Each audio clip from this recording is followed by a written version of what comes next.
You open your eyes to a world humming with unfinished dreams. Streets filled with people moving quickly, yet often without direction. Conversations that circle around problems, but rarely strike at purpose.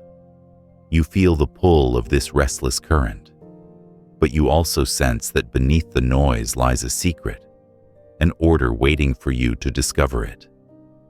Picture yourself standing at dawn, breath visible in the cool air, the horizon painted in strokes of fire.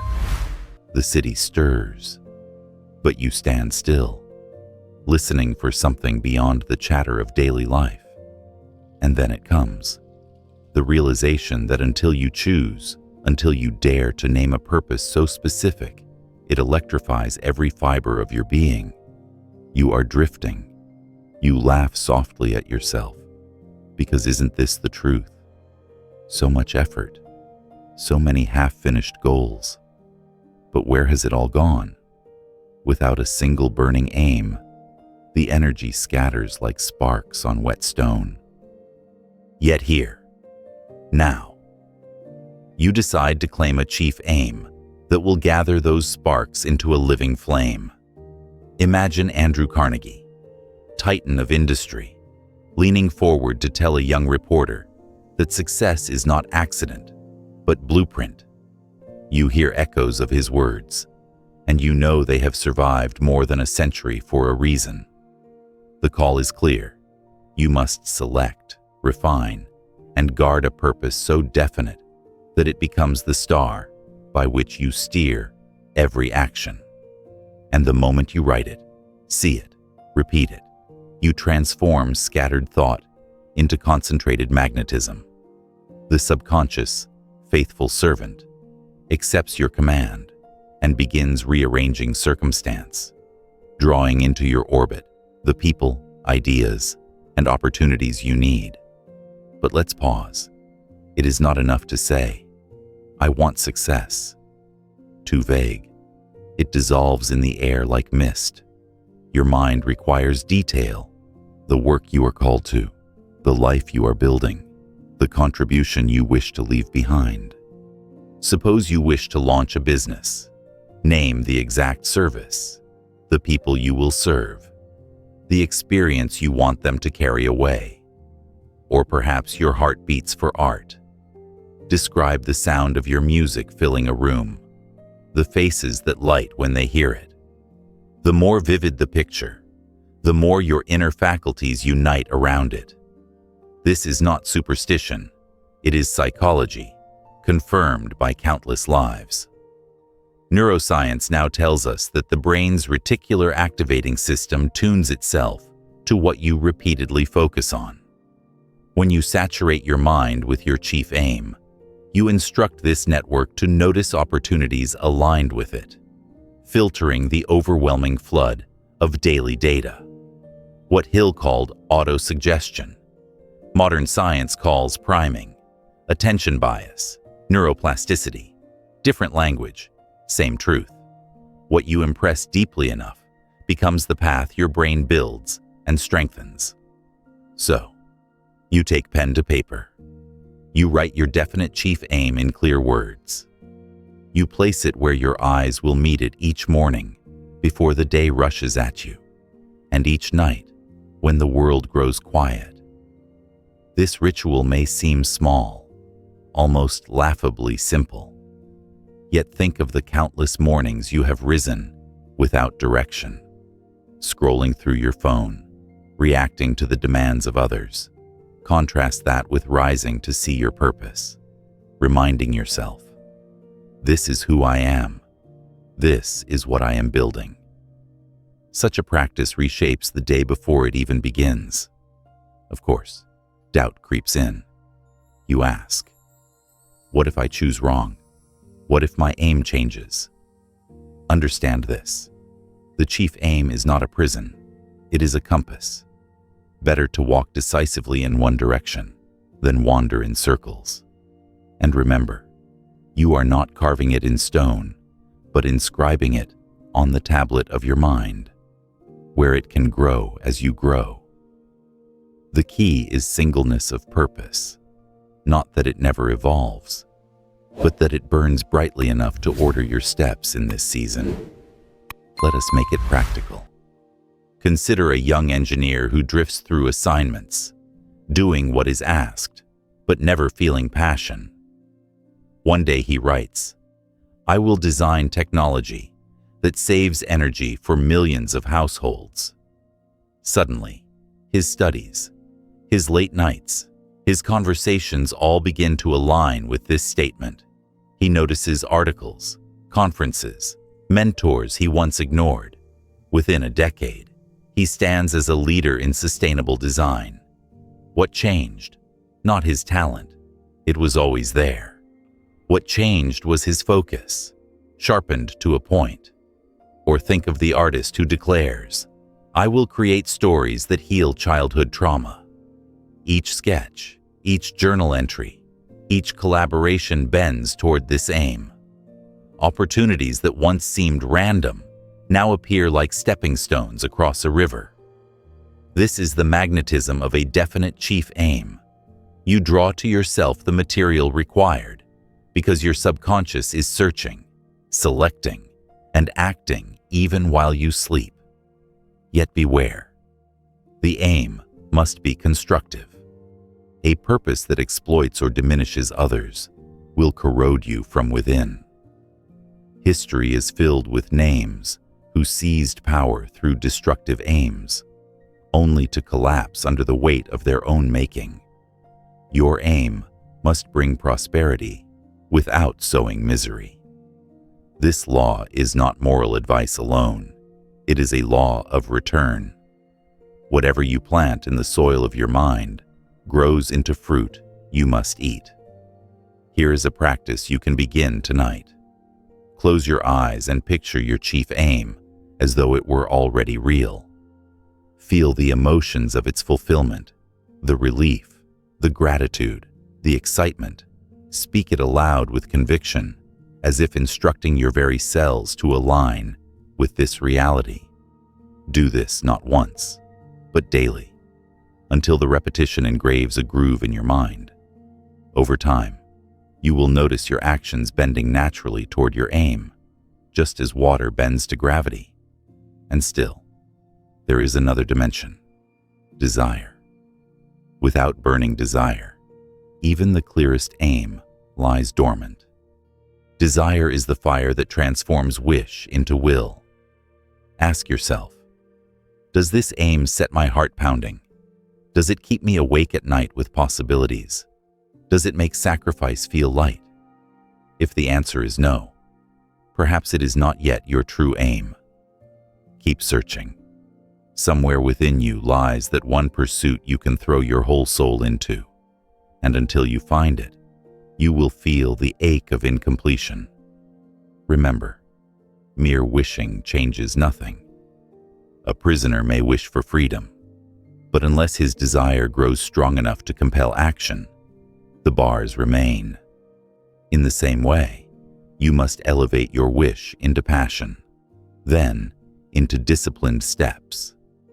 This is why the law begins with a definite aim, not with saving money, not with cooperation, not with tolerance, but with purpose. For without purpose, the other laws have no center. Think of your life as a wheel. Each law, confidence, imagination, self-control, is a spoke. But the hub, the axis on which all turns, is your chief aim. Without it, the wheel collapses under weight. With it, the wheel turns smoothly, carrying you forward. Now, let's challenge you. Take 3 minutes after this narration ends and write down your aim. Not tomorrow, not later, now. Do not overthink. Write the first calling that burns in your chest, then refine it in the days ahead. Polish it, make it vivid, but begin. The journey to mastery, to abundance, to contribution begins not with talent or luck, but with declaration. You may smile and say, "This feels too simple." Yet simplicity is the genius of truth. Complexity scatters the mind. Simplicity sharpens it. And what could be simpler than naming your direction, holding it before your eyes, and walking in its light? As you commit to this, expect resistance. Old habits will tug. Friends may scoff. Distractions will multiply. But do not falter. Each time you choose to return your focus to your chief aim, you strengthen the path in your mind. Eventually, it becomes the dominant trail, the natural highway you walk without effort. This is the power of decision plus repetition. And so, as the first light of morning spreads, you feel a shift within. You are no longer a wanderer. You are a traveler with a destination. Your subconscious hums with new order. Your eyes catch signals you once ignored. Your steps grow firm. You have written your aim. You have breathed life into it. And already the universe stirs to meet you halfway. This is where success begins. Not in fortune, not in fame, but in the quiet, powerful moment when you dare to choose your definite chief aim and live as if it were already yours. You sit with pen in hand, the words of your chief aim still fresh before you, and suddenly a thought rises. Can I really hold to this? The mind answers back with whispers of doubt, with memories of faltered promises and abandoned projects. This is where the second law enters, not as a gentle suggestion, but as a creed you must bind to your soul. You need self-confidence, not the thin surface bravado that fades in crisis, but the deep reservoir that sustains you when winds rise. Without it, your chief aim collapses under the weight of fear. With it, even the steepest climb becomes a training ground for your strength. Pause for a moment and imagine the courtroom of your own mind. The prosecution presents evidence of your failures, of times you did not measure up, of the voices that told you, you can't. Yet the defense stands, the part of you that remembers small victories, the days when persistence carried you further than skill, the quiet kindnesses you offered, the resilience you showed. In this trial, who will you allow to speak louder? Self-confidence is not arrogance. It is the decision to give the defense the final word, day after day, until it becomes your default verdict. Napoleon Hill once advised writing a pledge of belief, signing it, and repeating it daily. Why such formality? Because repetition engraves. A written creed is a contract between your conscious self and your subconscious servant. Each time you read it aloud, you hammer a nail deeper into the foundation of your belief. Consider writing. I believe in myself. I believe in my work. I believe in the justice of my cause. Do not simply mouth the words, speak them with emotion, as if you are reciting the terms of your own emancipation. Think of the rituals of great athletes. Before stepping onto the field, they whisper affirmations. They touch a bracelet or bow their head in prayer. This is not superstition, it is programming. Their bodies are ready, but their minds must be aligned. And so it is with you. Your creed becomes the program you run each morning before life's game begins. Let us bring this into today's language of psychology. The brain is plastic, its pathways reinforced by what you repeatedly focus upon. If you constantly repeat your limitations, I'm not smart enough, I'm unlucky, I can't manage money, your brain builds highways for those thoughts. Self-confidence is not blind optimism. It is deliberate construction of new highways. I can learn. I deserve growth. I bring value. Over time, traffic shifts. The old road of self-doubt crumbles from disuse, while the new road of confidence becomes smooth and automatic. Picture yourself walking into a room of strangers. Without confidence, your shoulders slump, Your eyes drop. Your words stammer. With confidence, your posture changes before you even speak, and people feel it. This shift is not magic. It is the echo of the inner words you've rehearsed daily. You have trained yourself to expect respect, and so you invite it. But there is more. Confidence also requires faith in others. Hill's creed included belief in co-workers, in friends, in family. Why? Because mistrust isolates, and isolation drains power. When you believe that others can contribute to your success, you open doors to cooperation, advice, and unexpected opportunities. Trust does not mean naivety. It means you choose to live with an expectation of goodwill rather than suspicion. You might ask, how do I reconcile confidence with humility? The answer lies in the source. True confidence does not come from comparing yourself with others, but from recognizing the infinite intelligence within you, the divine spark that grants creativity and resilience. When you anchor to this, you can stand tall without needing to push others down. Now, let us make it tangible. Write a daily pledge. Keep it short enough to memorize, but potent enough to stir you. Place it where your eyes cannot ignore it. Your mirror, your desk, your phone lock screen. Read it aloud with feeling, and when the day brings insults or setbacks, recall it. Whisper it under your breath like a battle cry. Do this not once, not for a week, but until it becomes your second nature. A story. A young woman in a crowded city struggled with crippling self-doubt. She could barely raise her hand in class, certain that her words had no value. Then one evening, she copied a self-confidence pledge onto an index card and began reading it before sleep. She recited it each morning while brushing her teeth. Weeks passed. One day, in class, the teacher posed a difficult question, almost by instinct. Her hand shot up. She spoke clearly, surprising even herself. That small victory grew into larger ones. Within a year, she was leading projects she once hid from. The pledge had reprogrammed her, word by word, line by line. You may smile and think this is too simple, but consider the opposite. How many years have you repeated a pledge of weakness? Every sigh of I can't, every muttered I'm not enough, every moment you accepted defeat without trying.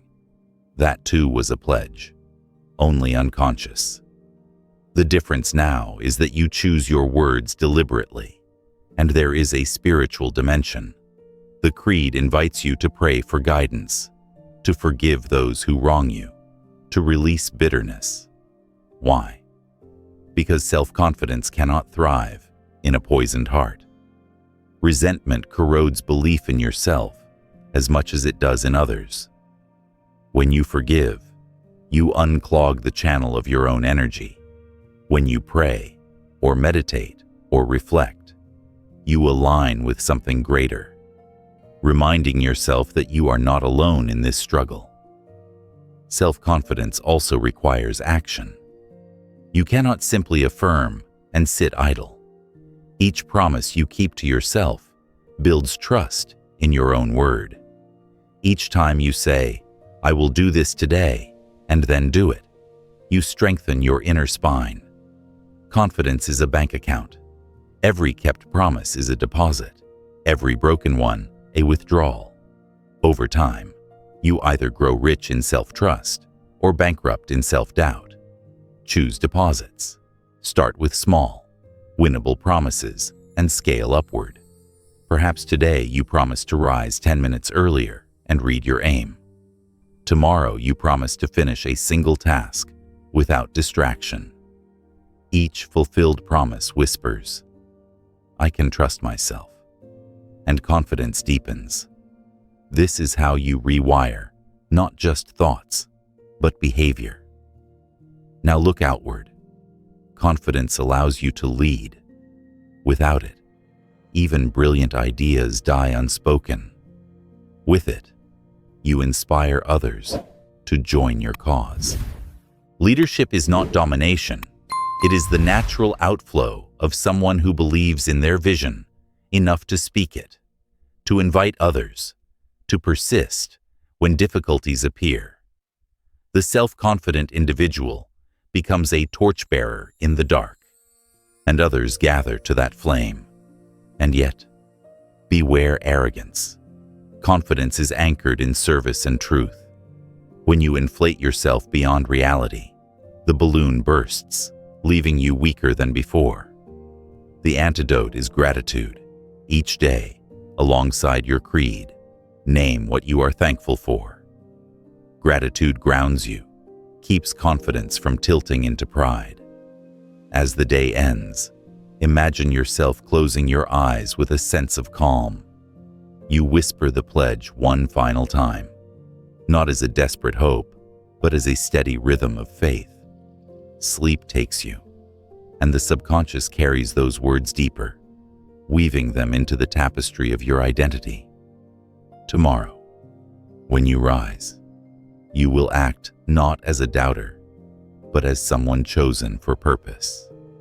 Confidence is not built in a single moment, but brick by brick, word by word, promise by promise. It is the wall that shields your aim from storms, the root that keeps you steady, the light that makes others believe in you. Begin now. Speak it daily. Live it faithfully, and you will find that self-confidence becomes less a tool you use and more the very air you breathe. You glance at the pledge you have signed, feeling the steady rise of self-confidence echoing in your veins. But as conviction takes root, another truth emerges.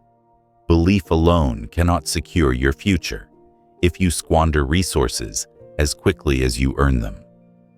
Confidence must be partnered with stewardship. This is where the third law unfolds, the habit of saving. To some, it sounds dull compared to grand visions of leadership or imagination. But you quickly see that without financial discipline, dreams collapse under the weight of insecurity. A tower built without a foundation sinks into the earth. And the foundation here is the habit of putting aside a portion of your earnings until saving becomes as natural as breathing. Look around at the world. Millions earn money each day, yet far fewer hold on to it. The pattern is predictable. Income rises, expenses expand, and at the end of the month, little remains. This cycle feeds anxiety, weakens confidence, and traps people in constant reaction to circumstance. But when you cultivate the habit of saving, you reverse the pattern. You teach your subconscious to expect prosperity rather than scarcity, to prepare for opportunity rather than scramble in crisis. Hill called this moving from a poverty consciousness to a prosperity consciousness. In modern language, it is shifting your identity from a spender to a builder. Consider what habit truly means. It is not a single decision but repeated action until choice disappears and automation begins. At first, saving requires willpower. You set aside 10% when bills clamor and desires whisper. But after weeks, months, years, the action hardens into instinct. Just as brushing your teeth requires little thought, saving, too, becomes reflex. You barely notice. Yet the results compound quietly in the background. Imagine planting a tree. The first months show little progress, and you may wonder if anything grows beneath the soil. But deep underground, roots spread. One day, you look up and see branches stretching skyward. Saving is this root system. It grows invisibly at first, but in time it supports shade, fruit, and stability. Without roots, the first storm topples everything. With roots, even hurricanes cannot tear you down. Let us make this vivid with an example. A young man begins working with modest pay. Each month he saves a fixed amount, perhaps painful at first. He resists the temptation to spend it on gadgets or nights out. After several years, his savings open the door to invest in training, then a small venture. That venture grows, not because of luck, but because he had reserves when opportunity knocked. Meanwhile, others of equal talent miss the chance. They have nothing set aside. The difference lies not in intelligence or opportunity, but in habit. Now connect this with your definite chief aim. If your purpose involves building a business, writing a book, traveling to teach, or supporting a cause, you will need capital, financial energy to move the dream into form. Saving links vision with practicality. It tells your subconscious, I am serious about this aim. I am preparing the resources to carry it through. And your subconscious, hearing the conviction, begins attracting opportunities that match. Modern neuroscience supports this. Each time you save rather than spend, you reinforce pathways of delayed gratification. Psychologists call it strengthening the prefrontal cortex, the seat of long-term planning. You are literally rewiring your brain to prefer future reward over instant pleasure. This rewiring spills into other areas. You become more patient with projects, more disciplined with health, more resilient in relationships. Saving money trains you to save energy, time, and focus. But what about those who say, I don't earn enough to save? Here is the paradox. Saving is not about the amount, but the habit. Even a single dollar set aside signals to your subconscious a new identity. I am someone who builds reserves. From that small act, confidence grows, and with confidence comes creativity to earn more. The habit precedes the abundance. Hill knew this truth. You cannot wait until you are wealthy to begin saving. You become wealthy because you began saving. Let's add another layer. The habit of saving protects you from fear. Fear of job loss, fear of emergencies, fear of dependency. When you have reserves, fear loosens its grip. You make decisions not from desperation, but from strength. You can walk away from toxic environments, invest in growth, or weather storms with calm. This inner freedom is as valuable as the money itself. Now, let us deepen the practice. Write into your definite chief aim not only what you will achieve, but also the exact percentage you will save. 10% is a timeless guide, but adjust according to your season. Automate the process. Set transfers so that saving happens without thought. Then celebrate small milestones. The first 100 saved, the first 1,000, the first investment. Each marker is evidence that your prosperity consciousness is taking root. Think of it as building a relationship with your future self. Every dollar saved is a gift you send ahead in time, waiting for you. Imagine meeting that future self, grateful, secure, empowered, and realize that your actions today make that meeting possible. Yet saving is not hoarding. The purpose is not to clutch money in fear, but to direct it wisely. Hoarding shrinks you. Saving expands you. When you save with the intent to invest, to grow, to contribute, you align with abundance. Money is energy. It flows. It multiplies when guided. It withers when trapped. Your task is to channel it with intelligence and generosity. Here is a small ritual to anchor this habit. Each time you set aside savings, pause for a breath of gratitude.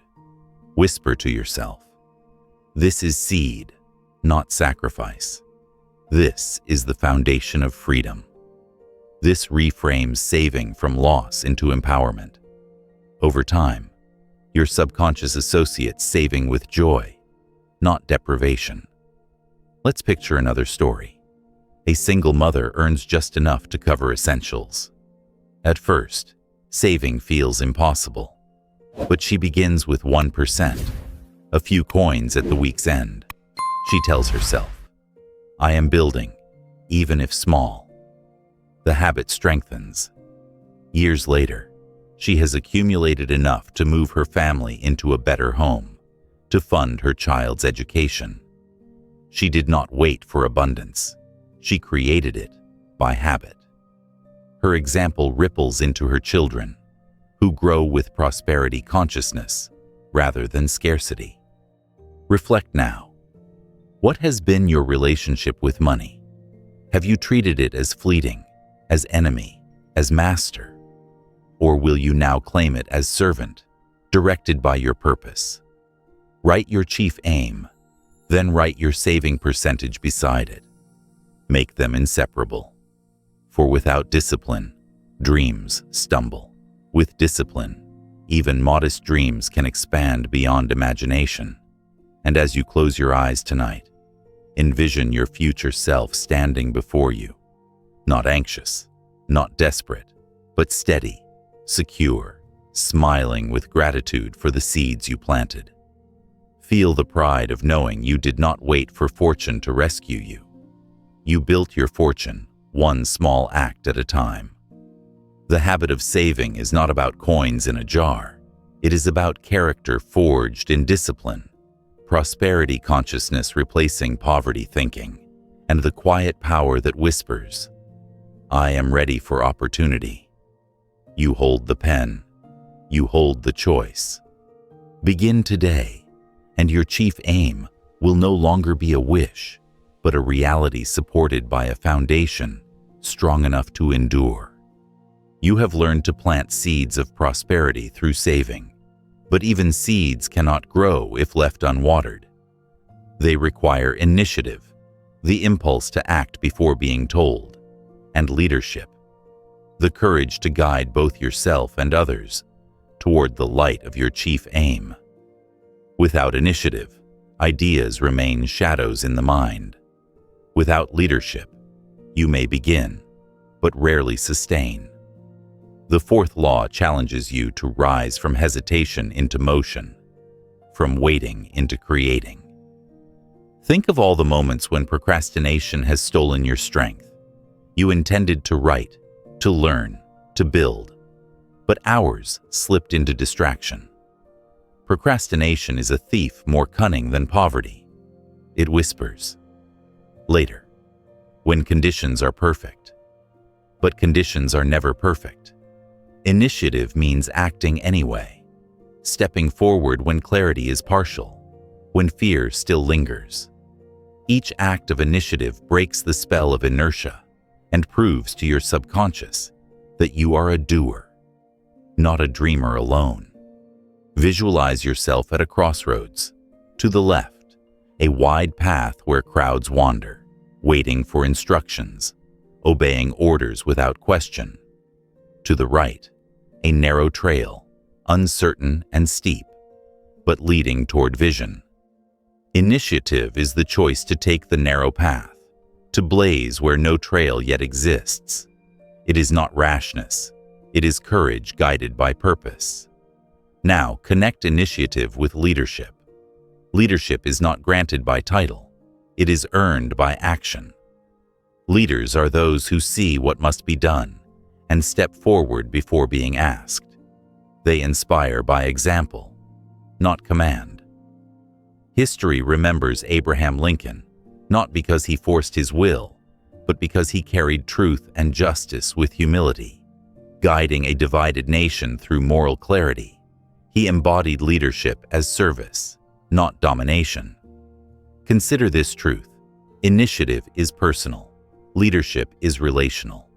First, you master yourself, banishing procrastination, making decisions, acting on ideas. Then, by living this way, you naturally influence others. People follow not because you demand, but because your energy draws them. You become a flame, and they gather to the warmth. How do you cultivate initiative? Begin with small acts. When you notice a task that needs doing, complete it without waiting. When a question arises in your group, be the one to research, to propose. When fear whispers, don't volunteer. Step forward anyway. Each small act trains your mind to associate initiative with reward, not danger. Over time, hesitation fades, and motion becomes instinct. But beware the counterfeit, false leadership rooted in force. Some impose authority through fear or manipulation, but such rule is brittle. It collapses under pressure because it lacks harmony. True leadership builds trust, encourages growth, and creates space for others to shine. It is the difference between a tyrant who silences and a guide who empowers. One breeds resentment, the other loyalty. Ask yourself, which do you wish to embody? Let's make it practical. Imagine your chief aim is to launch a community project. Initiative means drafting the proposal before anyone asks, contacting potential supporters, testing ideas quickly. Leadership means rallying others around the vision, listening to their input, and uniting diverse strengths. Without initiative, the idea remains an idle wish. Without leadership, it collapses under the weight of isolation. Together, they transform vision into reality. Modern psychology confirms the link between initiative and progress. Research on motivation shows that action often precedes clarity. Waiting until you feel ready rarely works. Instead, taking even a small step triggers momentum, and momentum generates motivation.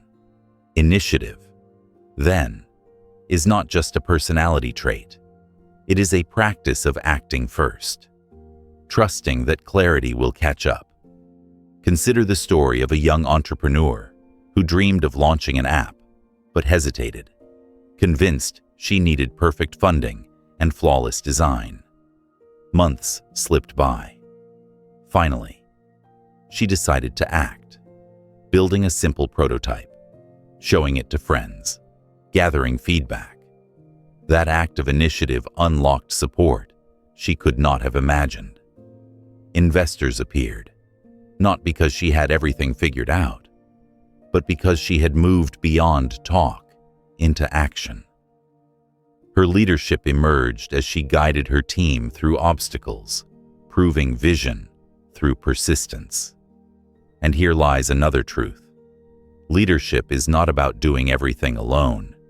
It is about harnessing the power of cooperation, which you will explore more deeply later. For now, understand that leadership flows from initiative and blossoms when you invite others into the journey. How do you develop leadership in daily life? Begin by leading yourself with discipline. Wake when you promised. Finish tasks you commit to. Maintain integrity in small matters. Others notice. Then, extend this to your circle. Offer guidance. Encourage growth. Model resilience. Over time, your reliability becomes magnetic. People trust those who trust themselves. Spiritual wisdom reminds us, leadership is stewardship. You are entrusted with influence not for your own glory, but for the uplift of others. This perspective shields you from ego and anchors you in service. When you act from this motive, your leadership becomes sustainable, respected, and transformative. Now, let us address fear. Many hesitate to lead because they fear criticism. But criticism is inevitable, whether you act or not. Better to be criticized for stepping forward than forgotten for standing still. Remember, initiative requires courage, and courage is not absence of fear, but movement despite it. Each time you step forward, trembling, you strengthen your courage muscles. Here is a ritual to anchor initiative. Each morning, write down one bold action you will take that day. Not 10, just one. Then commit to it before night falls. Over time, these daily bold acts accumulate, and you look back amazed at how far you have moved. Pair this with an evening reflection. Whom did I encourage? Whom did I serve? How did I guide? This reflection nurtures leadership. Imagine closing your eyes and seeing yourself months from now, no longer hesitant, but decisive, no longer timid, but guiding. Others approach you for wisdom, not because you sought attention, but because you modeled initiative. You feel the quiet satisfaction of knowing you have become a leader, not by chance, but by practice. And as you stand tomorrow at another crossroads, you will remember this. Progress belongs not to those who wait, but to those who act. Initiative opens doors. Leadership carries you through. And together, they turn the flame of your aim into a beacon others can follow. You have learned to move with initiative and to guide with leadership. Yet without imagination, these powers wither. For imagination is the workshop of your mind, the inner studio where all progress begins. Every structure, every invention, every work of art once existed first as an image unseen by others. To build a definite chief aim, to sustain confidence, to lead with vision, you must first see clearly within what does not yet exist without. Close your eyes for a moment. Picture the life you long for. See the place you live in. Hear the voices that surround you. Feel the texture of the work you perform each day. This exercise may seem fanciful, but it is the blueprint of creation. The architect sketches before laying brick. The musician hears melody before striking keys. You too must learn to sketch inwardly, to hear in advance the rhythm of your own destiny. Napoleon Hill insisted that imagination is the one faculty over which you hold absolute control. Circumstances may strip wealth. People may betray trust. Storms may destroy possessions. But no one can deny you the freedom to picture, to dream, to reframe. This is your sovereign ground. The images you nurture here set the stage for every action that follows. Modern science echoes this truth. Athletes visualize performance before competition, and MRI scans show their brains activating as though they were physically moving. Entrepreneurs rehearse pitches in the mind until confidence flows naturally. Therapists guide patients through imagery to rewire trauma. Imagination is not child's play. It is neuroplastic practice that sculpts the very pathways of your brain. But imagination can be misused. Left undirected, it breeds worry. How often have you pictured disasters that never occurred, rehearsed failures that never happened? Worry is imagination turned against you, a rehearsal of misery. The task is not to suppress imagination, but to harness it, to steer it toward constructive visions that serve your definite chief aim. Consider the story of Thomas Edison, who held thousands of inventions in his mind before they ever took form. Each failure was not wasted time, but a rehearsal of possibilities. His imagination refused to accept final defeat, instead, framing each setback as data, each attempt as a sketch for the next. You too must learn to carry your imagination with persistence, not as idle daydream, but as active design. How do you cultivate this faculty? Begin with clarity. Write your chief aim in vivid sensory detail. What it looks like, sounds like, feels like. Each morning, picture it as though already achieved. Walk through a day in that reality. What clothes you wear, what conversations you hold, what emotions you feel. Speak these images aloud if you can. The more senses you involve, the deeper the impression on your subconscious. Next, pair imagination with decision. Indecision paralyzes the faculty. But when you decide firmly on a picture, your imagination rallies around it, generating paths and solutions. This is why procrastinators often feel uninspired. They refuse to choose, and so their imagination scatters. Decide, and suddenly your mind begins producing material. Imagine an artist staring at a blank canvas. Without decision, the canvas intimidates. The brush feels heavy. But once she decides to paint a mountain scene, her imagination supplies colors, shadows, angles. Decision summons imagination, like a general calling soldiers to the field. There is also a collective dimension. When you share your vision with a mastermind group, the imaginations of others fuse with yours. Ideas spark between minds, and new pictures form that none could create alone. This is the electricity of collaboration. Guard the harmony of such groups, for imagination thrives in trust, but shrivels in hostility. Let's bring this to modern practice. Suppose your aim is to write a book. Begin by imagining the cover, the weight of it in your hands, the reviews written by readers moved by your words. Then picture yourself writing steadily, scene by scene. Imagine the obstacles too, the nights of doubt, the revisions, and imagine yourself overcoming them with persistence. By rehearsing both the dream and the challenges, you equip yourself to act with resilience. Or if your aim is financial freedom, imagine the lifestyle in detail, not just wealth in the bank, but the experiences it enables.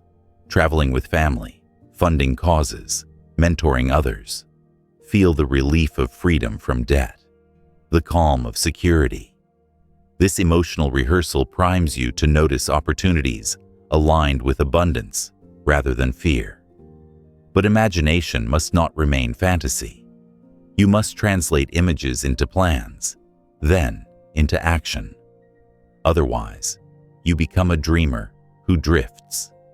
The law insists, imagination plus decision plus initiative equals achievement. Leave one out, and the chain breaks. Here is a ritual to anchor imagination. Each evening, before sleep, spend 5 minutes picturing your chief aim realized. See it, feel it, repeat it. Sleep then carries these images into the subconscious, where they work through the night.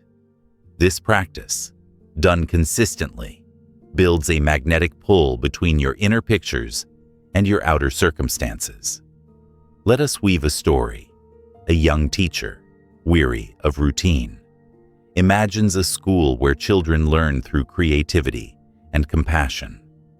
She pictures classrooms filled with color, laughter, and innovation. Each night she visualizes this dream, and soon ideas arise: grant applications, community partners, curriculum designs. Within years, her vision manifests as a thriving academy. What began as inner pictures became a living reality through persistence and faith in imagination. Remember this: imagination is the rehearsal of destiny. You will eventually live inside the pictures you hold most often. Choose them carefully. Refuse the toxic rehearsal of fear, the endless rerun of failure. Instead, script images that uplift, that align with your values, that energize your actions. And so, as you rest tonight, you hold the paintbrush of your mind. You stand before the blank canvas of tomorrow. Will you let fear scrawl dark lines, or will you choose colors of courage, detail of purpose, light of hope? The answer determines not just your mood, but your future. Guard this faculty, feed it daily, direct it toward your definite chief aim. For when imagination and action unite, you no longer drift, you design, and the life you once thought distant becomes the very ground beneath your feet. You have seen how imagination sketches the plan, yet a plan without fuel lies lifeless. The next law kindles that fuel: enthusiasm. Enthusiasm is not mere excitement. It is a living energy that charges your body, sharpens your words, and multiplies your influence. It is the fire you carry into every task, the glow that others sense even before you speak. Without enthusiasm, even brilliant ideas fall flat. With it, ordinary actions become magnetic. Think of the last time you encountered someone speaking with true passion. Perhaps it was a teacher whose eyes lit with each sentence, or a speaker whose voice seemed to crackle with conviction. You felt pulled forward, your own heart quickening in rhythm with theirs. That is enthusiasm in motion, contagious, invisible, yet unmistakably powerful. Now contrast this with the memory of someone speaking without spark. The words may have been correct, the facts sound, but they drained instead of inspired. The difference lies not in content, but in the spirit delivered. Napoleon Hill called enthusiasm the vital force of life. He warned that without it, success becomes drudgery and leadership collapses. In sales, enthusiasm sells more than logic. In teaching, it educates more than curriculum. In art, it breathes life into pigment and stone. When you mix enthusiasm with your work, fatigue lessens, monotony dissolves, and even setbacks feel like challenges worth tackling. Let us examine why. Modern science shows that emotional energy influences performance. When you approach a task with positive emotion, dopamine and adrenaline heighten focus, endurance, and creativity. This is why people in flow states often lose track of time, achieving 2 or 3 times as much without exhaustion. Enthusiasm is not simply attitude, it is chemistry working in your favor. Yet enthusiasm is more than personal productivity. It is relational. People feel it, catch it, and mirror it. Teams with enthusiastic leaders often outperform those with superior resources, but lifeless direction. Why? Because enthusiasm ignites belief, and belief fuels effort. But here lies a caution. Enthusiasm must be genuine. Forced cheerfulness, shallow flattery, or exaggerated displays repel rather than attract. Authentic enthusiasm springs from conviction, when you truly believe in your aim, in your product, in your message. Your tone naturally carries force. The words may stumble, but the fire convinces. Consider a street musician pouring heart into melody. Perhaps the guitar is worn, the technique imperfect, but passers-by pause because the music carries feeling. Contrast this with a technically flawless performance devoid of soul. People may admire, but rarely linger. The difference is enthusiasm, a quality beyond skill that reaches the spirit. Now reflect on your own life. How often do you approach work half-heartedly, merely going through motions? Each time you do, you rob yourself of power. Enthusiasm does not mean you must always feel excitement, but it does mean you choose to bring energy, focus, and belief, even when tasks are routine. Over time, this choice transforms not only your output, but also your identity. You become known as someone who lights rooms, someone whose presence encourages action. But how do you cultivate enthusiasm if you do not feel it naturally? Begin with liking your work. If you cannot yet engage in the work you love, then set your chief aim and move toward it, while choosing to add enthusiasm to your present tasks as training. Enthusiasm grows when you connect even mundane work with higher purpose. Washing dishes may bore you until you frame it as an act of service to your family. Data entry may feel lifeless until you frame it as contributing to a larger mission. Purpose fuels enthusiasm, and purpose is always available to those who seek it. Another method: use physiology. Stand tall, breathe deeply, smile even before you feel like it. Body and mind are intertwined. By choosing energetic posture and expression, you send signals to your brain to generate corresponding emotion. Enthusiasm can be sparked from the outside in. Let us anchor with a story. A young salesman dreaded approaching clients. His voice was flat, his pitch mechanical. Results were poor. Then he experimented. Before each meeting, he recalled why he believed in his product, pictured the benefits it would bring, and deliberately energized his tone. To his surprise, responses shifted. Clients leaned in, asked questions, signed contracts. His skill had not changed, but his enthusiasm transformed perception. Within a year, he rose to lead the team. You too can practice. Each morning, rehearse speaking your chief aim aloud with enthusiasm. Feel the words as if announcing them to a stadium. This primes your voice and mind for the day. When obstacles arise, repeat the aim with renewed energy. It may feel theatrical at first, but over time, the practice engraves conviction. Yet balance is required. Hill warned that enthusiasm without self-control is like lightning ungrounded, destructive and unpredictable. True power comes when enthusiasm is directed. Think of a river. Wild floods destroy, but channeled currents turn turbines that light cities. Enthusiasm is your current. Self-control is the dam and channel. Together, they generate power. Now pause and imagine your future self speaking before an audience about your journey. The words are simple, but your energy vibrates through the hall. People lean in, not because you are flawless, but because you are alive with belief. They feel the sincerity, the joy, the fire, and they remember. This is the legacy of enthusiasm. Even in solitude, enthusiasm matters.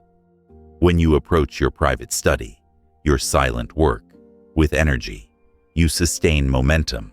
You no longer need external applause, for the fire itself becomes reward. Nights stretch long, but you do not tire, because enthusiasm charges body and spirit. So tonight, before you sleep, ask, what do I believe in deeply enough to carry fire into tomorrow? Then commit to bring that fire, not waiting for circumstances to spark it, but choosing to strike flint against steel until the flame rises. In doing so, you transform routine into ritual, labor into joy, effort into achievement. Remember, enthusiasm is not optional. It is the force that animates your aim, convinces others, and multiplies your capacity. Cultivate it. Guard it and direct it, and you will discover that doors swing open, fatigue diminishes, and life itself feels charged with possibility. The fire of enthusiasm burns brightly, but without direction, it risks becoming a wildfire, uncontrolled and destructive. This is why the next law arrives as its companion: self-control. You are called not only to ignite passion, but to master it, to channel its force into steady currents that drive achievement. Self-control is not a cage for your energy. It is the steering wheel that allows you to reach your chosen destination. Without it, enthusiasm scatters. With it, enthusiasm becomes disciplined power. Pause and reflect on moments when you let impulses dictate action. Perhaps anger snapped words you regretted, or desire pushed you into choices that cost you peace.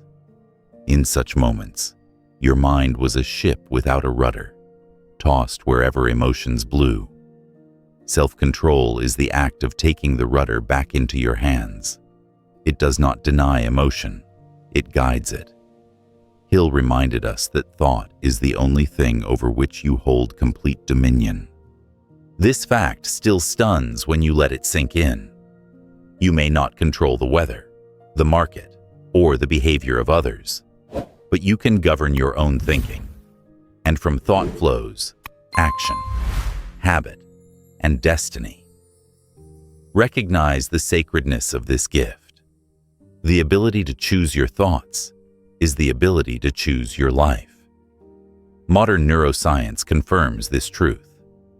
The prefrontal cortex, seat of decision and impulse control, strengthens with practice. Each time you resist a destructive habit, you reinforce neural circuits of discipline.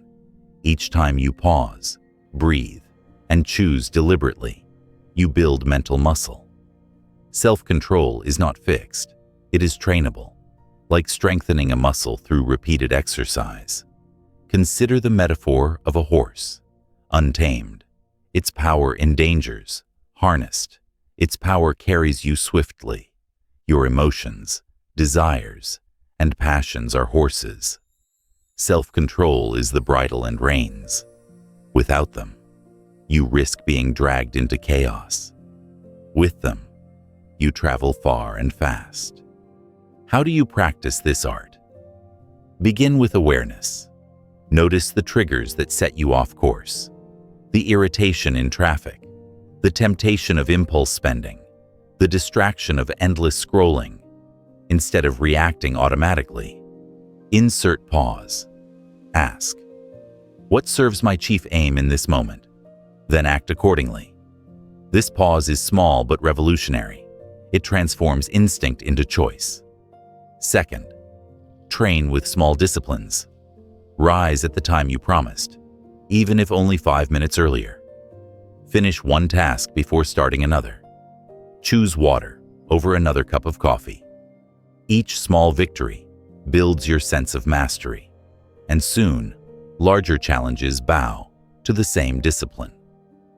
Third, practice thought replacement.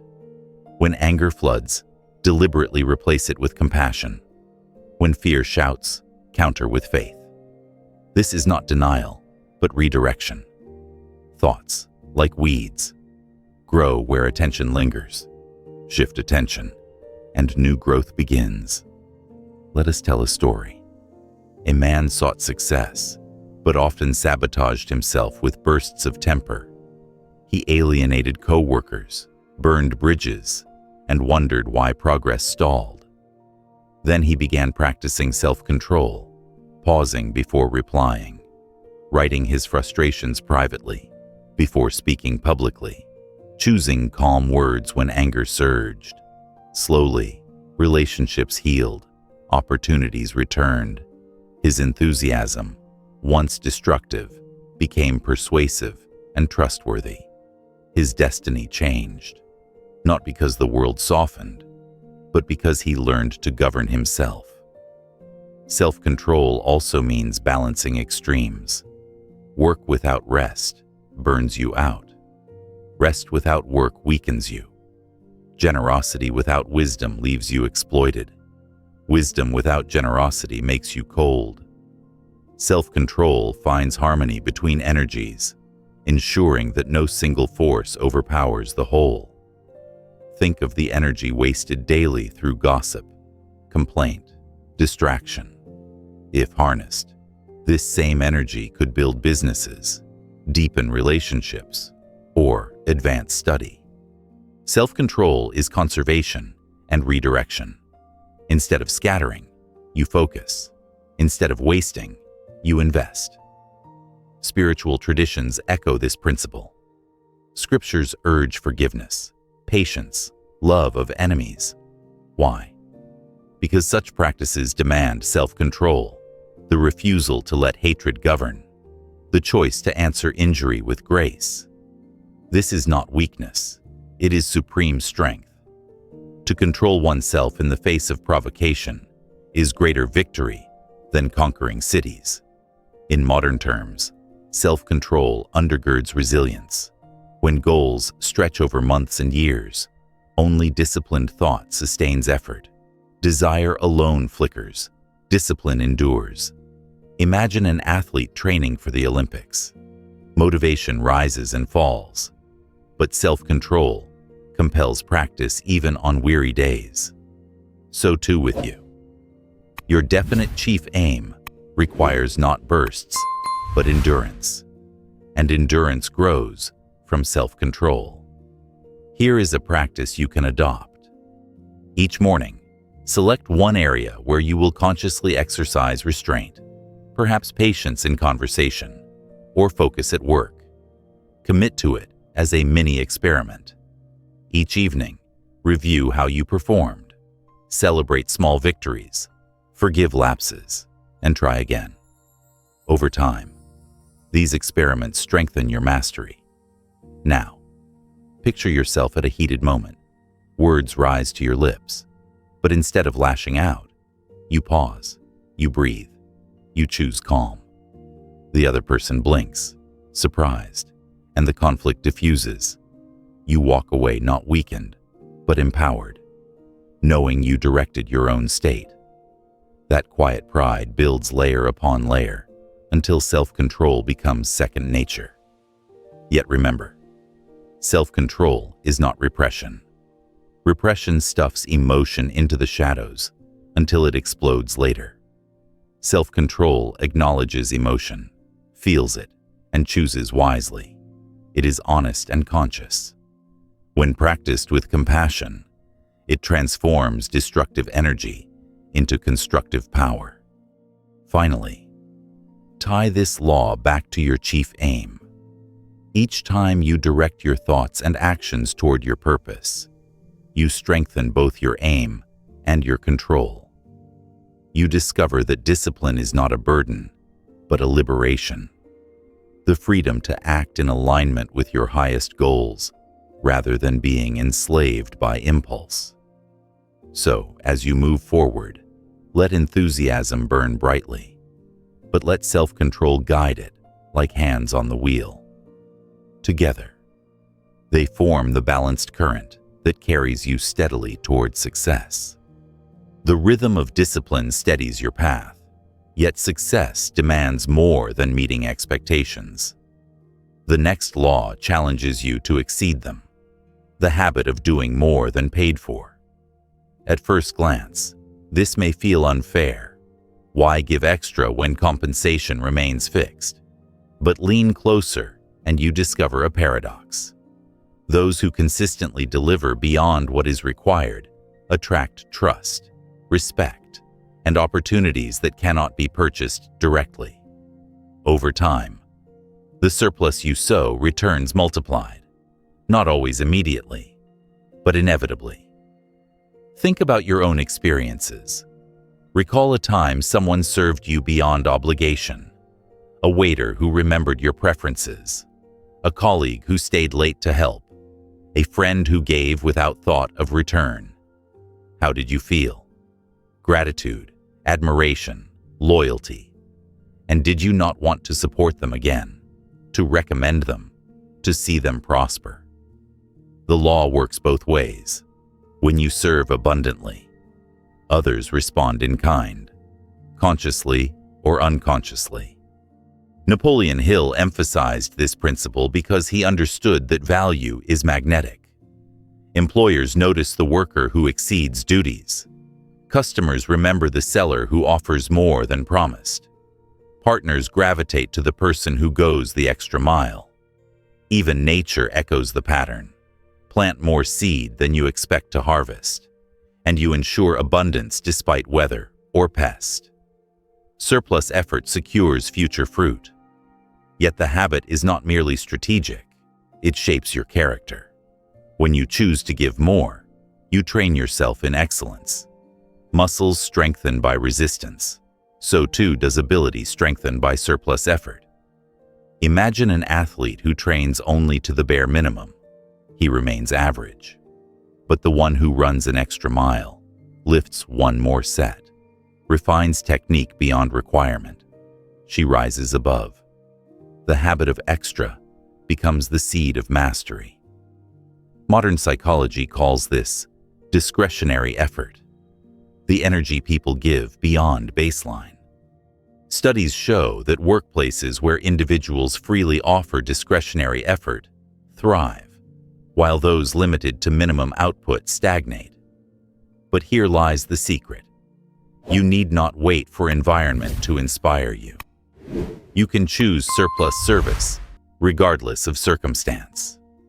This choice becomes your signature, your brand, distinguishing you in any field. Let us illustrate with a story. A young apprentice carpenter worked under a demanding master. The master paid modestly, often criticized, rarely praised. Yet the apprentice resolved to build each piece with hidden excellence, even the parts unseen inside cabinets. Years later, when the master retired, clients remembered the apprentice's workmanship. His reputation spread. Commissions flowed, not because he was paid more early on, but because he consistently gave more than expected. His character became his advertisement. You may ask, but what if others exploit my effort? Remember, this law is not about pleasing masters, but about training yourself. Even if no one notices in the moment, you notice, and your subconscious builds identity. I am a person of excellence.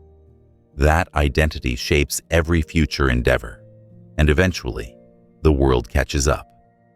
True value cannot remain hidden forever. Here is a practice.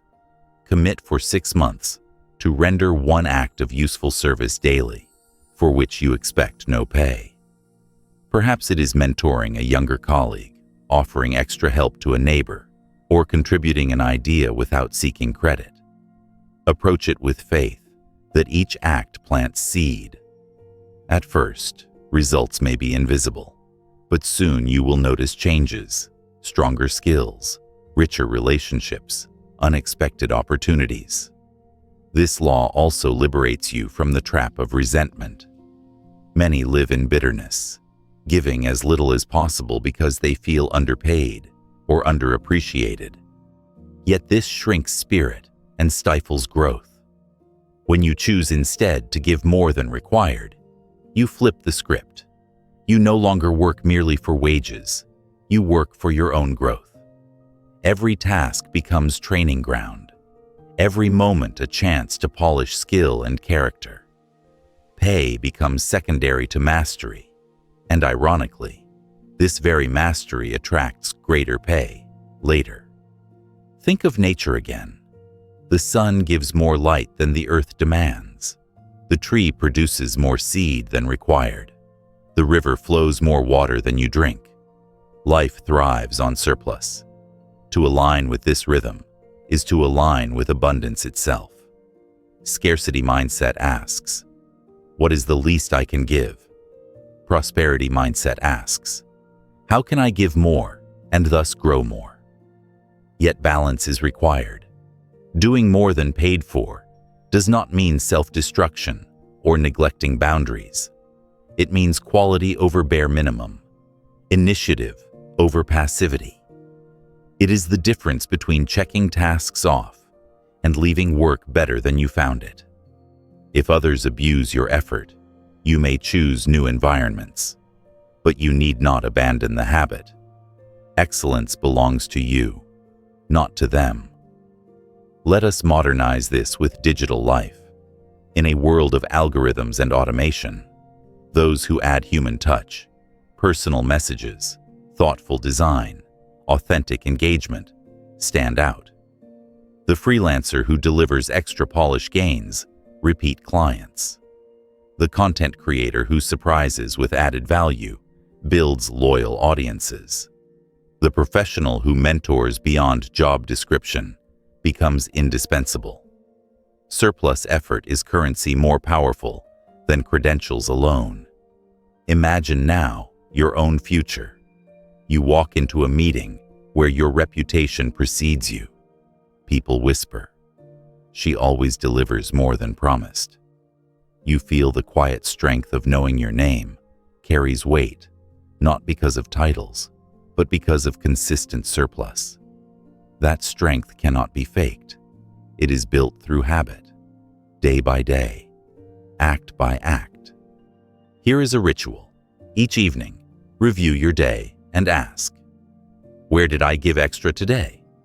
Write it down, however small, a kind word, a task done better, an idea shared. Over weeks, this record becomes evidence of growth, fueling self-respect.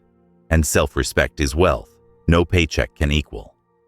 As you close this reflection, remember, the habit of doing more than paid for is not charity alone, nor strategy alone. It is a law of success because it transforms you.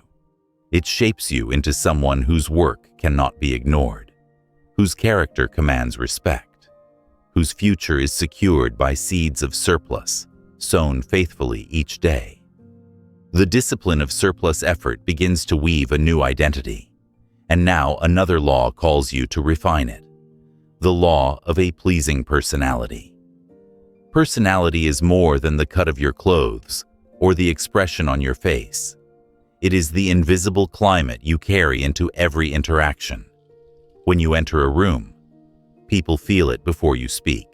Is it warmth or chill? Invitation or indifference? The sum of your habits, thoughts, gestures, and tone creates this aura. Success depends not only on what you know or do, but also on how people experience you. Pause and recall someone whose presence you cherish. Perhaps they are not wealthy or famous, yet people gather around them. Why? Because they radiate interest, sincerity, and goodwill. Now recall another whose presence repels. Sharp tone, self-centered stories, careless disregard. Which person influences more, even without trying? The difference is personality, and you have the power to shape yours deliberately. Napoleon Hill argued that character forms the core of personality. Clothes and grooming matter, but they are surface. True magnetism springs from within. The honesty you practice, the integrity you guard, the kindness you extend. Over time, these inner qualities etch themselves on your face, your posture, your voice. People can sense authenticity, just as they can detect insincerity. No mask can hide character forever. Consider the power of genuine interest. When you study others closely enough to notice their strengths and voice real admiration, you spark connection. This is not flattery, which repels with shallowness, but sincere praise, rooted in observation. Imagine telling a colleague, "I admire how you remain calm under pressure." Such words, spoken with honesty, can shift the atmosphere of an entire day. Praise authentically, and you become remembered as a source of encouragement. Now reflect on communication. Your voice is not merely sound, it carries emotion. Enthusiasm, sincerity, and conviction transform words into living force. A handshake, eye contact, a posture of attentiveness. These small gestures signal respect and openness. Over time, they accumulate into reputation. People trust those who consistently listen, who give full presence rather than distracted glances. Let us tell a story. A young professional, technically skilled, found her career stalling. Colleagues respected her knowledge, but avoided her company. Her tone was curt, her demeanor cold. Realizing this, she began practicing warmth. She greeted with smiles, asked questions, offered encouragement. Slowly, perceptions shifted, promotions followed, not because her skill improved overnight, but because her personality no longer hindered her gift. Her story proves what Hill taught. Personality can be cultivated like any other skill. Modern psychology supports this. Research shows that likability often outweighs competence in determining influence. People prefer to work with those who are approachable, collaborative, and kind. This does not mean faking charm. It means aligning outer expression with inner goodwill. Your subconscious absorbs the images you hold of yourself, and these leak into behavior. Choose to see yourself as magnetic, generous, and confident, and soon others experience you that way. But let us be practical. How do you build a pleasing personality? First, audit your habits. Do you gossip, complain, interrupt? These erode magnetism. Replace them with habits of encouragement, patience, and attentiveness. Second, cultivate empathy. Imagine yourself in another's position before speaking or judging. Empathy softens tone, refines words, and deepens connection. Third, commit to growth. Study role models whose character inspires you. Then practice those qualities daily until they imprint. Here is a daily ritual. Each day, identify one person and praise a genuine quality you notice. Do this consistently, and you will train your mind to seek the good in others. Soon, your entire outlook shifts, and people feel uplifted around you. You become not just admired, but loved. Consider how this law supports your chief aim. No matter your goal, business, art, service, success requires allies. Allies gather not merely around competence, but around character. A pleasing personality attracts cooperation, smooths negotiations, and multiplies influence. Without it, even genius struggles in isolation. With it, average talent often surpasses brilliance, because goodwill unlocks doors talent alone cannot. Let us ground this in a modern example. Think of leaders who build global movements. Beyond strategy, their magnetism lies in personality, approachable humility, contagious optimism, steadfast character. People rally not only to their ideas, but to their presence. You too can cultivate this force. Now imagine your future self walking into a crowded room. Instead of shrinking, you exude calm confidence. You greet warmly, listen attentively, speak sincerely. People sense integrity and generosity, and they gravitate toward you. Opportunities emerge from these connections, not because you demanded them, but because your personality created trust. This is the subtle yet immense power of this law. Remember, personality is not static. It grows as you grow. Each thought you hold, each choice you make, shapes it. Guard your thoughts, and you guard your presence. Elevate your character, and you elevate the atmosphere you bring wherever you go. So, as you step forward, choose to become a source of light. Train yourself to notice good, to speak encouragement, to embody sincerity. Over time, your personality becomes your greatest asset, carrying you farther than credentials or wealth. The world remembers not just what you did, but how you made them feel. Make that memory one of warmth, integrity, and inspiration. The shape of your personality radiates outward, but beneath it lies a faculty even more decisive: accurate thought. It is here that you separate truth from illusion, clarity from confusion, guidance from gossip. Without accurate thought, your imagination deceives you, your enthusiasm misfires, your confidence crumbles. With it, you align every law you have practiced to reality, sharpening them like blades that cut through fog. Begin by understanding what accurate thought demands. Hill taught that it rests on two pillars. First, the ability to separate facts from mere information.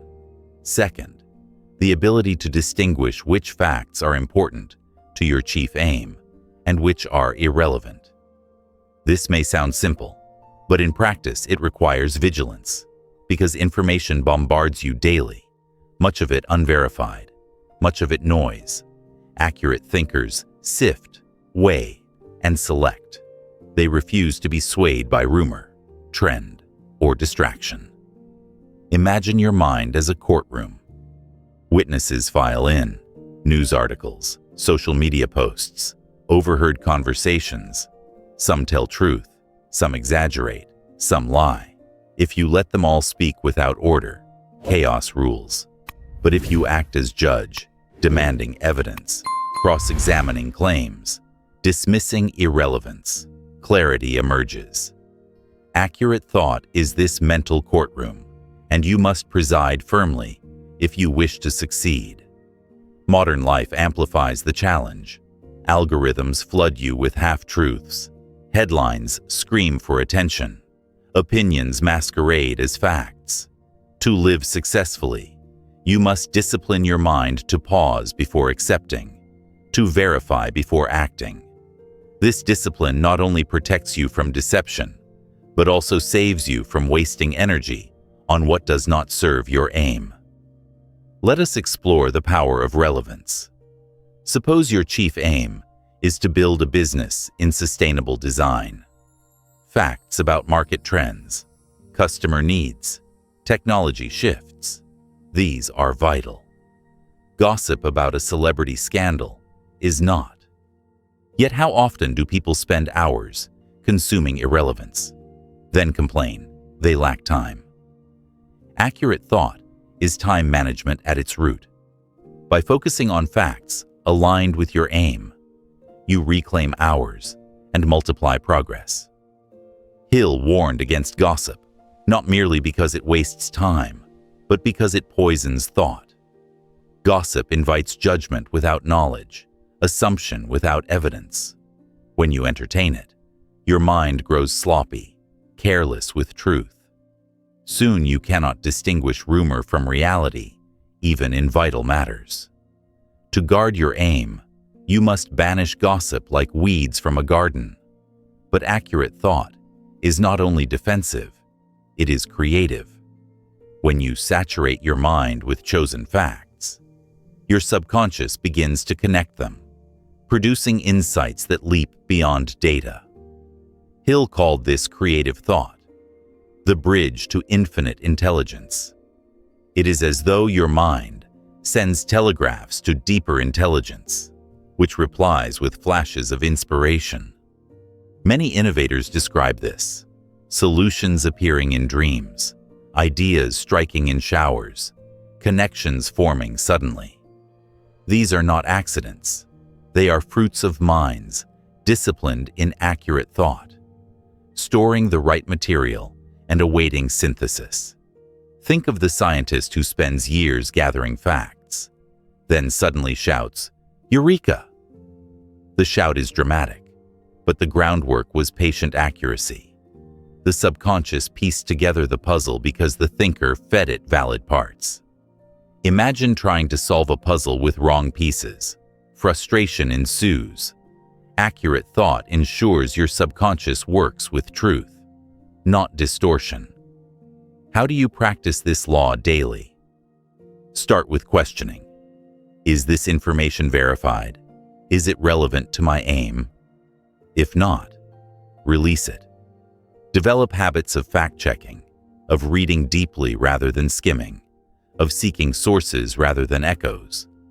Second, write down your aim and measure facts against it. Does this fact move me closer, or is it distraction? Third, cultivate silence. In quiet reflection, your mind sorts data more effectively than when bombarded by noise. Let us anchor with a story. A young investor followed market rumors, buying and selling in panic. Losses mounted. Then he adopted accurate thought, studying financial statements, analyzing trends, ignoring speculation. Within years, he reversed his fortunes, not through luck, but through disciplined clarity. His peers mocked his slowness at first, but later admired his consistency. He proved that accurate thought builds not only wealth, but stability. There is also a moral dimension. Accuracy demands honesty. You cannot demand truth from the world while lying to yourself. Self-deception clouds judgment more than any external rumor. To think accurately, you must face your own motives, fears, and weaknesses. Admit them, then act with clarity. Self-honesty is the root of accurate thought. Modern psychology calls this metacognition, thinking about your own thinking. By reflecting on how you form beliefs, you catch biases and correct them. Ask yourself, am I believing this because it comforts me, or because it is true? Am I rejecting this because it threatens me, or because it is false? Such questions refine thought until it shines. And let us not forget, accurate thought must be paired with faith. Facts guide, but faith fuels. If you analyze endlessly without moving, you paralyze yourself. This is analysis paralysis. Accurate thought provides map and compass, but initiative still demands you walk. Balance clarity with action. Picture yourself at a desk, papers spread, decisions looming. Old habit tempts you to rush with hearsay, but you pause, you sift, you weigh. Slowly, confidence grows. You choose based on evidence and alignment with your aim. Weeks later, results confirm your wisdom. This reinforces the cycle. Careful thought, wise choice, steady progress. In time, accurate thought becomes natural.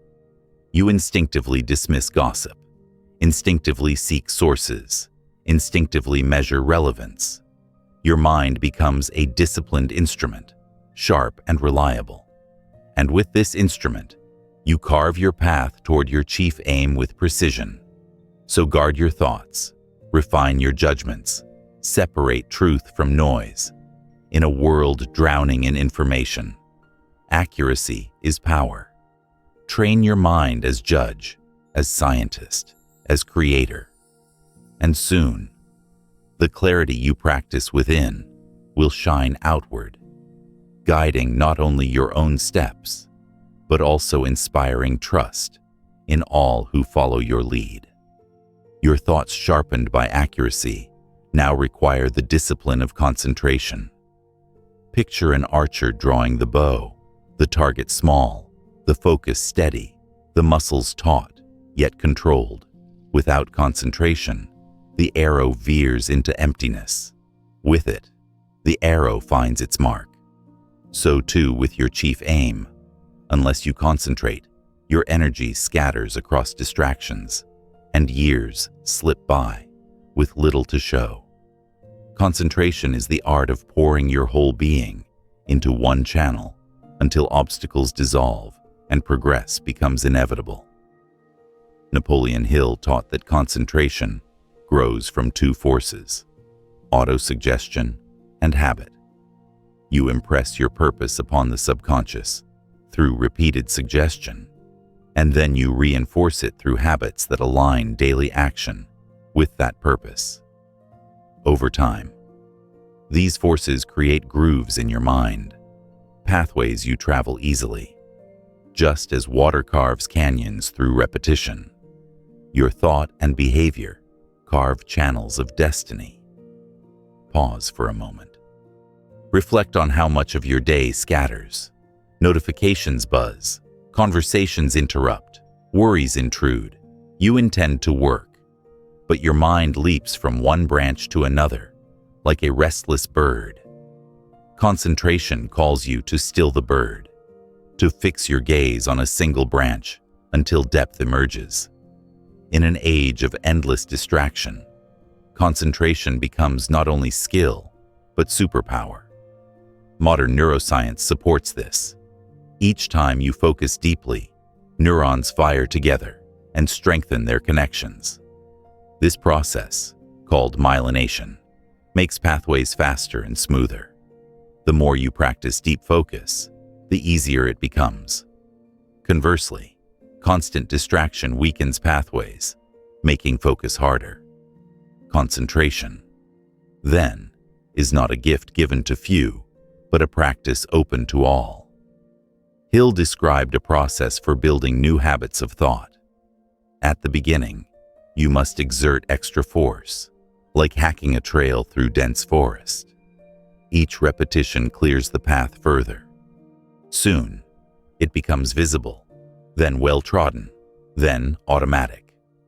The danger lies in returning to old paths, easy at first, familiar, yet leading nowhere. Each time you resist, you strengthen the new path. Each time you indulge the old, you weaken your resolve. Concentration requires vigilance, especially in the early stages of change. Consider a student preparing for exams.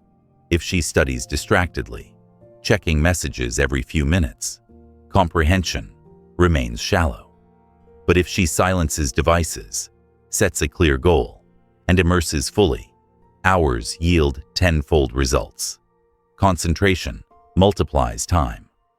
What once required days can be achieved in hours of undivided focus. But concentration is not only for study or work, it is also for relationships, for listening deeply, for prayer or meditation. When you give someone your full attention, they feel valued. When you give yourself full attention in solitude, you feel whole. Scattered presence weakens connection. Concentrated presence deepens it. How do you strengthen this faculty? Begin with single tasking. Choose one task, set a timer, and devote yourself wholly until it is complete. Resist the urge to switch. Each session is training, lengthening your capacity. Second, practice mindfulness. Notice when your mind wanders and gently return it to the object of focus. Third, create environments that support focus. Quiet spaces, clear desks, structured routines. Story illustrates power. A young writer longed to finish a novel but drifted between ideas, never progressing. Then he set a ritual. Each morning, 2 hours of concentrated writing, phone off, door closed. The first weeks were hard, his mind restless, but persistence deepened the groove. Within months, chapters flowed. A year later, the book stood complete. His talent had not changed, only his concentration had matured. Concentration also amplifies the law of autosuggestion. When you hold an image of your chief aim in steady focus, the subconscious absorbs it more powerfully than through fleeting thought. Concentrated attention charges ideas with emotional intensity, which the subconscious then works to manifest. This is why scattered goals rarely succeed. You dilute the magnetism.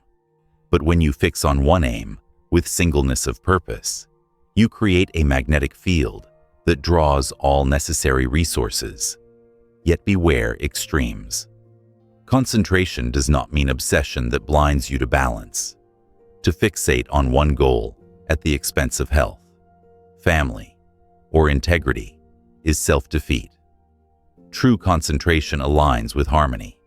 You focus deeply during chosen hours, then release, trusting that rest and relationships nourish your long-term success. Balance sustains the practice. Imbalance burns it out. Here is a ritual for tonight. Write your chief aim clearly. Sit quietly. Close your eyes and picture it as though present now. Hold the image. Return when mind wanders. Persist until it sharpens. Begin with 5 minutes. Each week, extend by a minute. Over months, you will find your capacity for concentration expanding, spilling into work, study, and life. Now, imagine yourself walking through a forest. At first, many paths confuse you, but you choose one and travel it daily. Soon, it becomes clear, familiar, easy. Others may still wander lost, but you stride with confidence. This is the gift of concentration, a chosen path, a sharpened will, a destination reached not by chance, but by focused persistence. So guard your attention as treasure. Resist scattering. Train your mind to hold steady. For concentration is not only skill, but destiny. The faculty that ensures every other law fulfills its promise. Your concentration sharpens like a blade, but even the sharpest blade is limited if wielded alone. The next law reveals a truth woven through every achievement of history. Success demands cooperation. Look carefully at the world around you. No bridge rises by one engineer. No symphony resounds by one musician. No nation thrives by one citizen. The myth of the lone genius dissolves under scrutiny. Even the brightest mind relies on the labor, ideas, and goodwill of others. Cooperation is not weakness, but multiplication. It transforms individual effort into collective power, greater than the sum of its parts. Napoleon Hill insisted that cooperation begins with philosophy. If you base your life on competition, always fighting, always guarding, you exhaust yourself in endless conflict. But if you base your life on cooperation, you open channels of harmony that attract allies. Cooperation does not mean passivity. It means aligning interests so that each person's success contributes to the whole. Pause to reflect. How often do you approach situations with suspicion, assuming others are obstacles rather than partners? Such thinking shrinks opportunity. Cooperation reframes the world. Colleagues become collaborators. Customers become co-creators. Even rivals become teachers. When you adopt this lens, you discover support in unexpected places. Modern science confirms the strength of cooperation. Biologists show that ecosystems thrive through symbiosis, plants, animals, fungi exchanging resources in balance. Neuroscience reveals mirror neurons that attune us to each other, enabling empathy and collaboration. Sociology demonstrates that societies with higher trust grow more prosperous. Cooperation is not sentiment. It is the underlying architecture of thriving systems.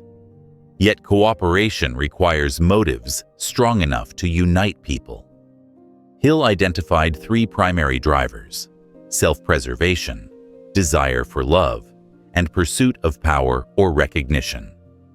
Leaders who understand these motives can inspire groups by linking tasks to shared goals. For example, a nonprofit may appeal to preservation of community. A movement may appeal to love of justice. A company may appeal to recognition of achievement. When people see their personal motives aligned with group purpose, cooperation deepens.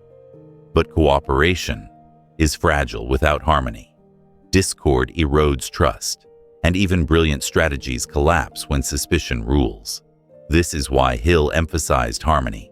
In mastermind groups, ideas spark when minds meet in trust. They sputter when poisoned by ego. Guard harmony with vigilance. Resolve conflicts quickly. Listen with respect. Celebrate others' contributions. Consider a story. A group of inventors, each talented, once quarreled constantly over credit. Progress stalled. Then they formed an agreement.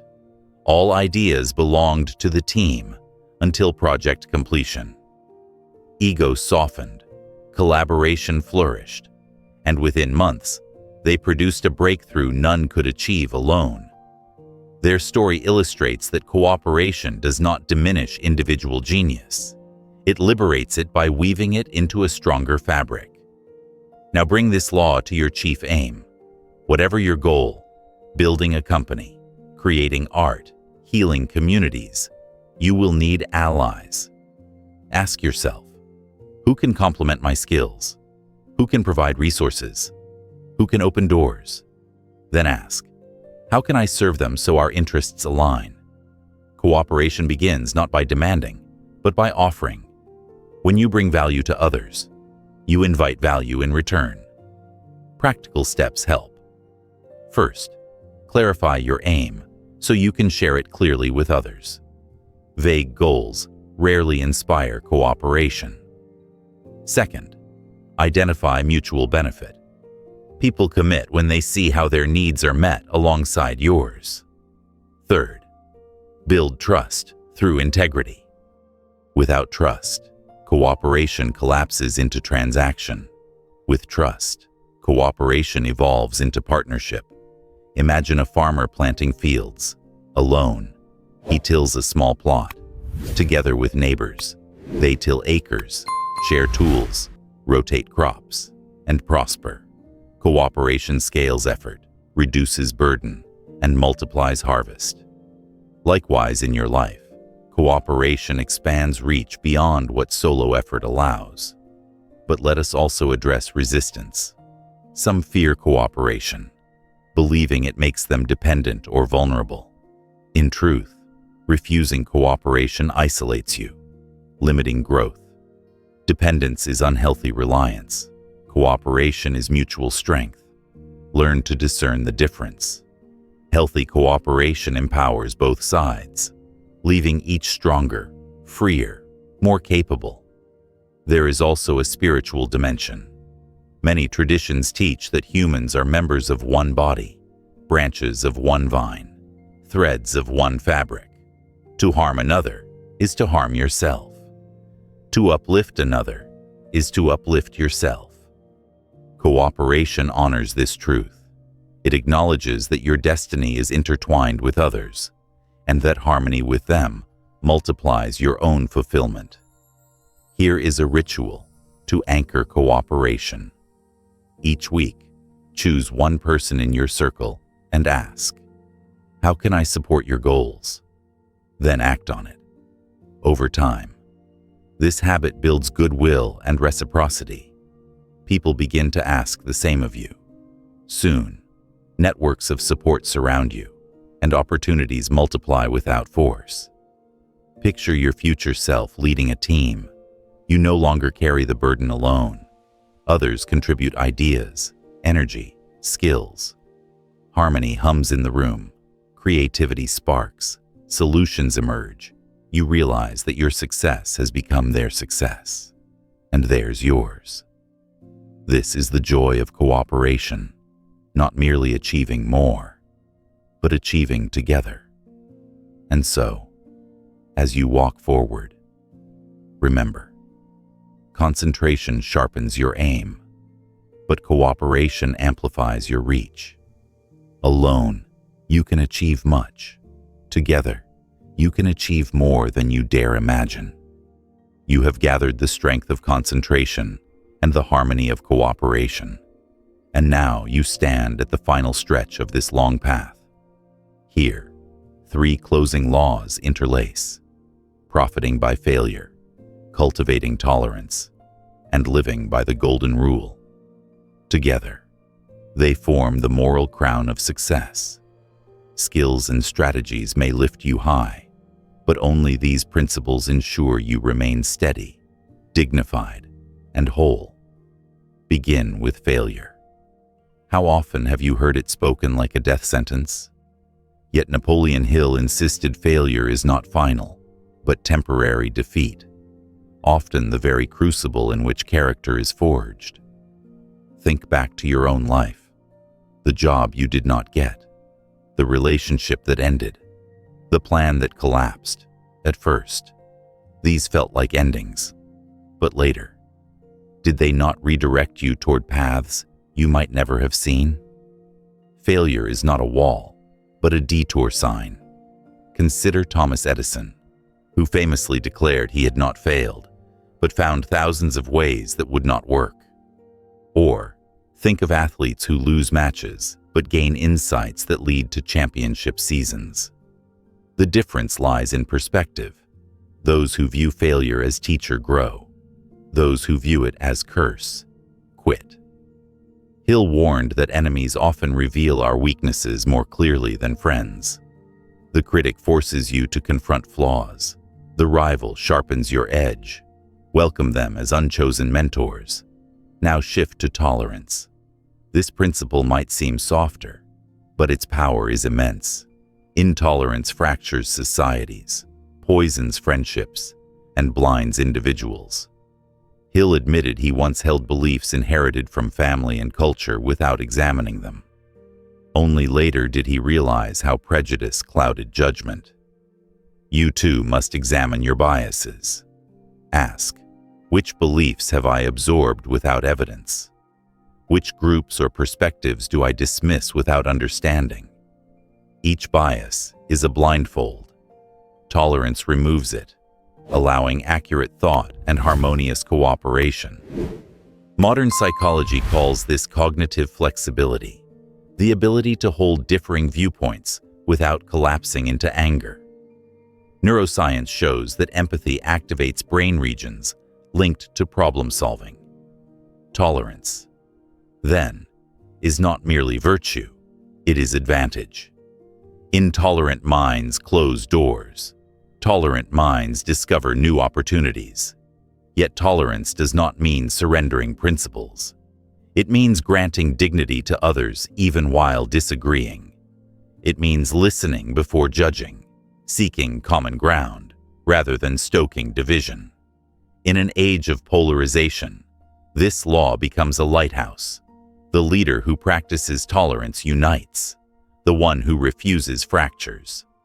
Finally, the golden rule: do unto others as you would have them do unto you. This is more than moral teaching. It is a law of return.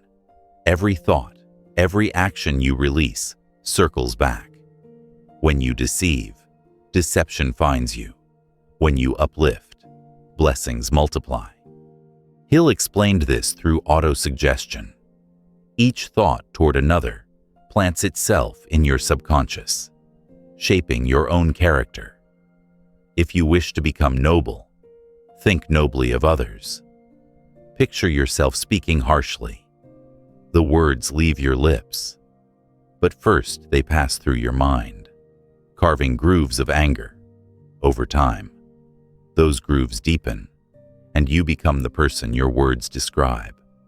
Conversely, picture yourself blessing others silently, wishing them success. These thoughts too engrave themselves, reshaping you into generosity.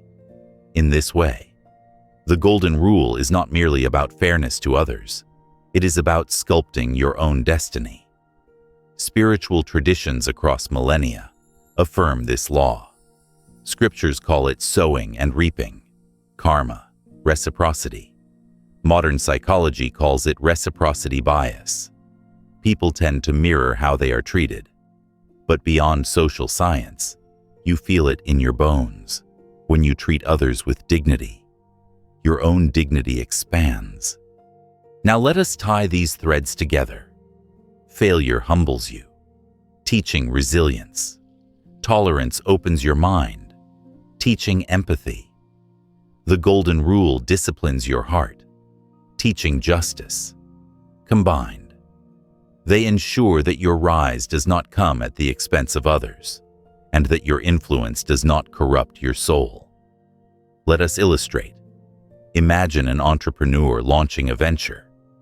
The first attempt collapses, failure, instead of despair. He extracts lessons and tries again, stronger. As the business grows, he encounters partners from diverse backgrounds. Instead of clinging to prejudice, he practices tolerance, learning from perspectives unlike his own. And as success compounds, he remembers the golden rule, treating employees, clients, and competitors with fairness.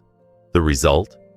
A venture that prospers not only financially, but ethically, admired long after profits fade. Now make it personal. Recall a recent setback. Can you see the lesson hidden within? Recall a bias you hold. Can you challenge it with curiosity? Recall an interaction today. Did you treat the other as you wish to be treated? Each question is a mirror, reflecting whether you are applying these closing laws. Here is a practice. Keep a failure journal. Record setbacks. Then beneath each write what it taught you. Over time, you will see not a list of defeats, but a map of growth. Next, Expose yourself to voices outside your echo chamber: books, conversations, cultures. Let tolerance expand your horizon.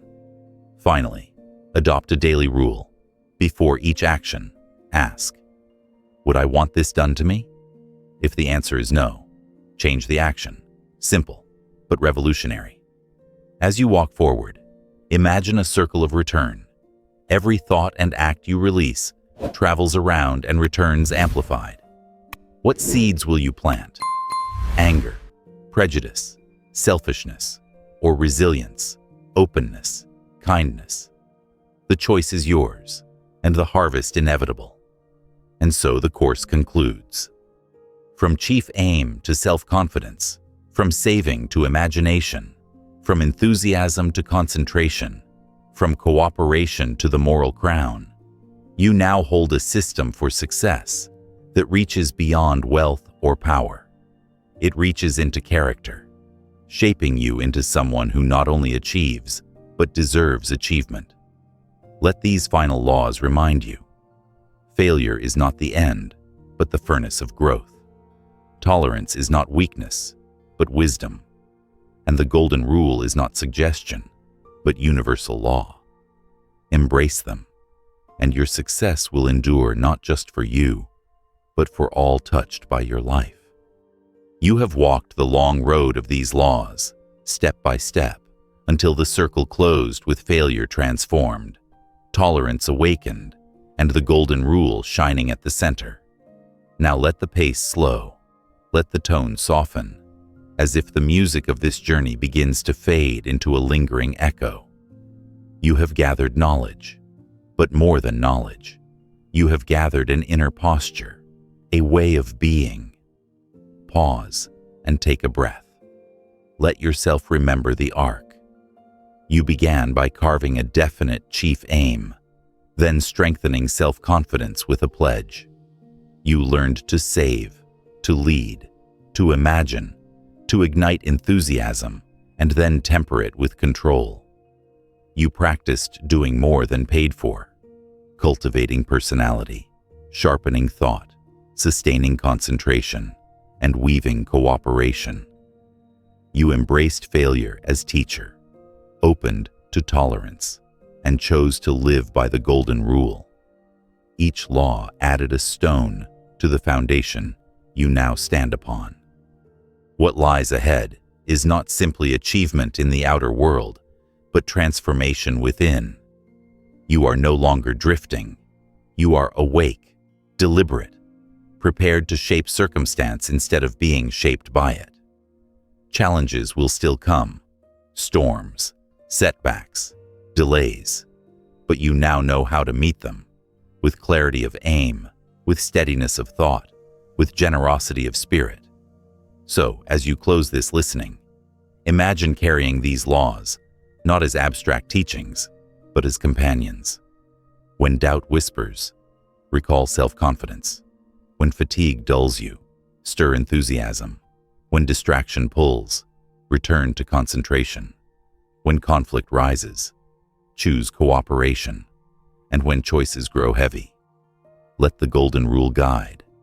In this way, the course lives on, not in the recording, but in your daily breath, your daily step. Thank you for walking this journey. If it has moved you, if it has sparked new resolve, let that resolve be shared. Pass it forward. And if you found value here, support the growth of this channel. Like, subscribe, and stay connected with OasisBook. Your presence strengthens this community, and your engagement ensures that more voices can hear, more lives can shift.